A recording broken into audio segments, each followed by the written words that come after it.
Спикерот Талат Џафери за утре нека закаже итна седница на собранието и нека ги стави на дневен ред 4 закони кои се клучни за да стапи на сила 5-тиот пакет економски мерки, а опозицијата ќе обезбеди кворум и ќе гласа за нив. Лидерот на ВМРО ДПМН е Христијан Мицкоски му даде отворена понуда на премиерот Зоран Заев и владиното мнозинство со начин како привремено да се одблокира собранието и да не трпат граѓаните. Мицкоски нуди седницата да се одржи предпладне пред веќе закажаната редовна седница за претенички прашања. Ќе потенцирам уште еднаш, иако поддршката од владата е мала и недоволна за фирмите и за граѓаните, сепак истата ќе биде поддржана од пратениците на ВМРО ДПМН. Ова е отворено барање. Владата на СДСМ да престане со манипулации и незрело однесување. Граѓаните не смеат да бидат заложници на неспособната влада, напиша Мицкоски на Фејсбук. Тој ја обвини владата дека манипулира со јавноста, зашто пред точно 21 ден Зоран Заев побарал гласање за доверба на владата. И истиот ден ги доби гласовите на 62 пратеници, но не побара да се гласаат законите за помош на стопанството и на граѓаните.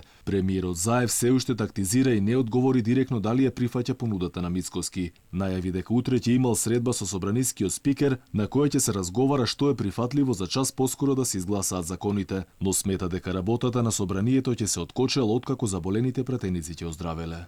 Како се залечуваат позитивните пратеници, така позитивни на ковид пратеници, така ќе се стави во функција собранието, барем за поголем дел од точките на дневен ред и поголемите проекти и поважните закони. Во четврток се пратенички прашања во собранието. Јас ќе одржам состанок со претседателот на собранието, веројатно и со претседателот на Демократска унија за интеграција, да разгледаме одредени можности кои ќе ни стојат на располагање за да го одблокираме собранието.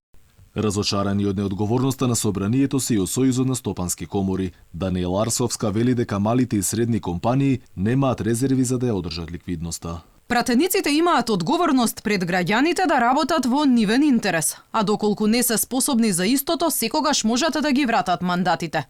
Во овој момент треба сите да се обединат околу единствениот општествен приоритет, кој значи спасување на човечки животи и обезбедување на економска активност за спасување на работните места, како извор на екзистенција на граѓаните.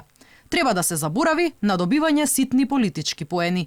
Инаку 5-тиот пакет мерки тежок 160 милиони евра влезе во собрание пред повеќе од еден месец. Власта обвинува дека опозицијата е виновна што не се донесени законите, а опозицијата тврди дека државата нема пари, затоа го одложува гласањето. Досега фирмите се уште немаат исплатено плати за работниците, па се чека од пратениците да ги изгласаат законите за да нема клуч на добар дел од компаниите.